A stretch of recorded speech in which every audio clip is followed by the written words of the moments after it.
Hi. ఈ count ifs some ifs లాగానే అంటే అక్కడనేమో అమౌంట్ చూపించింది, ఇక్కడనేమో ఎన్నిసార్లు నెంబర్ చూపిస్తుంది. నెంబర్ సపోజ్ మనం ఇక్కడ చూద్దాం, కౌంట్ ఇఫ్స్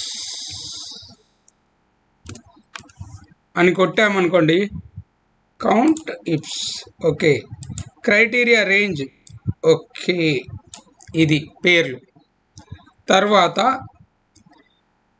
క్రైటీరియా, దీని తర్వాత క్రైటీరియా ఏంటి, రామ్ ప్రసాద్ క్రైటీరియా ఓకే.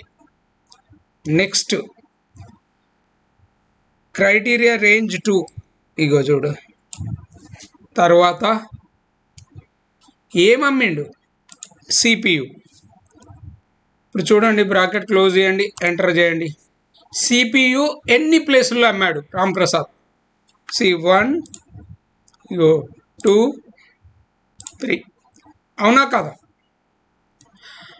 అదే దీన్ని సపోజ్ చంద్ర అనుకోండి, సపోజ్ చంద్ర, పేర్లు ఏమన్నా తప్పు రాసినా ఇది యాక్సెప్ట్ చేయదు, సిస్టమ్ కదా, రాంగ్ ఆన్సర్ ఇస్తుంది. చంద్ర ఏమన్నా సిపిలు అమ్మిండా? అమ్మలేదు. ఓకే, చంద్ర ఏమమ్మాడు? కీబోర్డ్స్ అమ్మాడు కదా,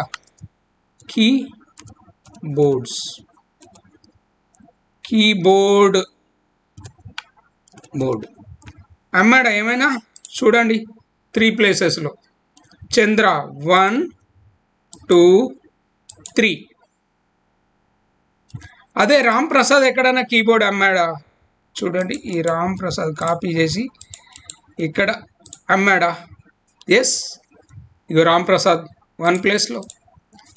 సింపుల్ అండి బాబు, కౌంట్ ఇఫ్స్ ఇక్కడ కౌంట్ చేస్తుంది ఓన్లీ.